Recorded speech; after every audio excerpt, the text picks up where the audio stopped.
दिल्ली के एमसीडी चुनाव में आम आदमी पार्टी ने भले ही बीजेपी को पटकनी दे दी हो, लेकिन इस ऐतिहासिक प्रदर्शन के बाद भी मेयर उसी का बने ये निश्चित नहीं है।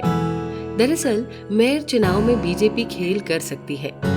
इसकी वजह ये है कि दिल्ली नगर निगम पर दल बदल विरोधी कानून लागू नहीं होता। इससे मेयर चुनाव में पार्षद आसानी से क्रॉस वोटिंग कर सकते हैं, क्योंकि उन्हें अयोग्य ठहराए जाने का डर नहीं होगा। बीजेपी ने भी दावा कर दिया है कि दिल्ली में मेयर तो उसी की पार्टी का होगा। 2014 के डिप्टी मेयर चुनाव में हो चुका है ये खेल। एमसीडी के 250 वार्डों में से आम आदमी पार्टी ने 134 पर जीत हासिल की है। बीजेपी के खाते में 104, कांग्रेस को 9 और अन्य के खाते में 3 सीटें आई है। जिस खेल की बात की जा रही है उसे 2014 में डिप्टी मेयर के चुनाव में खेला जा चुका है। तब बीजेपी साउथ कॉर्पोरेशन में सत्ता में थी, लेकिन कांग्रेस के पार्षद प्रवीण राणा डिप्टी मेयर का चुनाव जीतने में कामयाब हो गए थे। बुधवार को एमसीडी चुनाव के नतीजे के बाद बीजेपी आईटी सेल के हेड अमित मालवीय ने इशारा किया कि मेयर का चुनाव अब भी खुला हुआ है।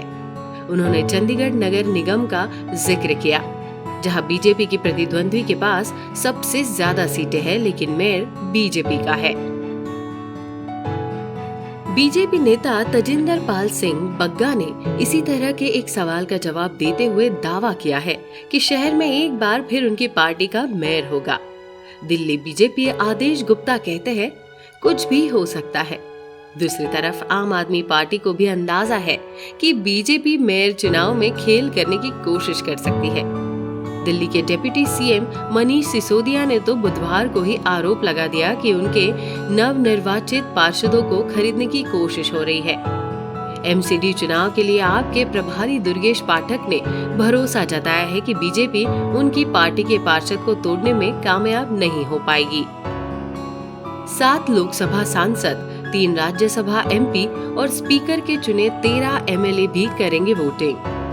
मेयर चुनाव में चुने गए पार्षदों के अलावा दिल्ली के सभी 7 लोकसभा सांसद, 3 राज्यसभा सांसद और विधानसभा स्पीकर की तरफ से चिन्हित किए गए 13 विधायक भी वोटिंग में हिस्सा लेते हैं।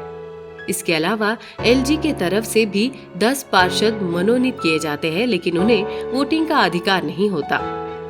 दिल्ली की 7 लोकसभा सीटों पर बीजेपी का कब्जा है, जबकि 3 राज्यसभा सीटों पर आम आदमी पार्टी का। दिल्ली में आमतौर पर मेयर को वित्तीय वर्ष की शुरुआत यानी अप्रैल में 1 साल के लिए चुना जाता है।